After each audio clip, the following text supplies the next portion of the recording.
Hello বন্ধু, আজকের এই ভিডিওতে আমি তোমাদেরকে দেখাবো ফেসবুকে নিক নেম কিভাবে তোমরা অ্যাড করবে। ফেসবুকের নেমের পাশে যে নিক নেমটা দেখতে পাচ্ছ, এটা কিভাবে তোমরা লিখবে, কিভাবে অ্যাড করবে, এটাই আজকের ভিডিওতে আমি তোমাদেরকে প্রসেসটা দেখিয়ে দেবো। চলো মোবাইলের স্ক্রিনে তোমাদেরকে এই প্রসেসটা আমি দেখিয়ে দিই। ফেসবুক অ্যাপটিকে ওপেন করে নেবে। ফেসবুক অ্যাপটি ওপেন করার পর ফেসবুকের লোগোতে ক্লিক করবে, মাঝে ফেসবুকের লোগোতে ক্লিক করবে। ফেসবুক লোগোতে ক্লিক করার পর এরপর তোমরা এখানে একটা অপশন দেখতে পেয়ে যাবে। এইখানে দেখো রয়েছে এই যে তিনটে ডট রয়েছে, এইখানে ক্লিক করবে। এইখানে ক্লিক করবে। এইখানে ক্লিক করার পর এইখানে দেখতে পাচ্ছ রয়েছে এডিট, এই এডিট অপশানটি ক্লিক করবে, কিংবা এখান থেকে ব্যাক চলে আসবে। এখানে অ্যাবাউটে ক্লিক করে এইখানে নিচে দেখতে পাচ্ছ রয়েছে এডিট পাবলিক ডিটেলস, এই অপশানটিতে ক্লিক করবে। যে কোনো একটা অপশানে ক্লিক করবে, তাহলে কিন্তু এখানে তুমি এডিটে চলে আসবে।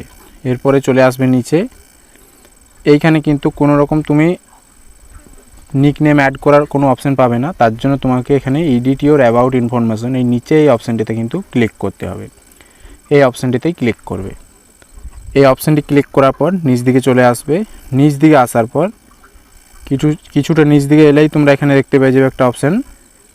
এখানে দেখো রয়েছে অ্যাড অথার নেম, এই অ্যাড অথার নেমটাতে কিন্তু এখানে তোমাদেরকে ক্লিক করতে হবে।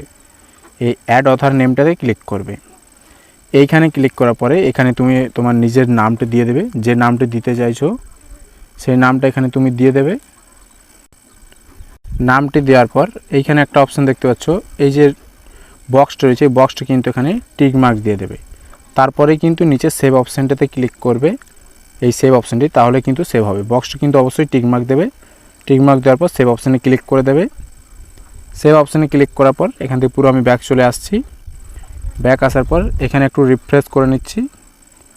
রিফ্রেশ করতেই দেখতে পাচ্ছ এখানে কিন্তু নামের পাশে কিন্তু নিক নেমটা চলে এসছে। তো এইভাবেই কিন্তু ফেসবুকের নিক নেম তুমি খুব সহজেই এডিট করে নিতে পারবে। তো বন্ধু, এই ছিল আজকের ভিডিও। যদি ভালো লাগে অবশ্যই একটি লাইক করে দেবে। চ্যানেলে যদি নতুন হয়ে থাকে চ্যানেলটি অবশ্যই সাবস্ক্রাইব করে নাও। ধন্যবাদ।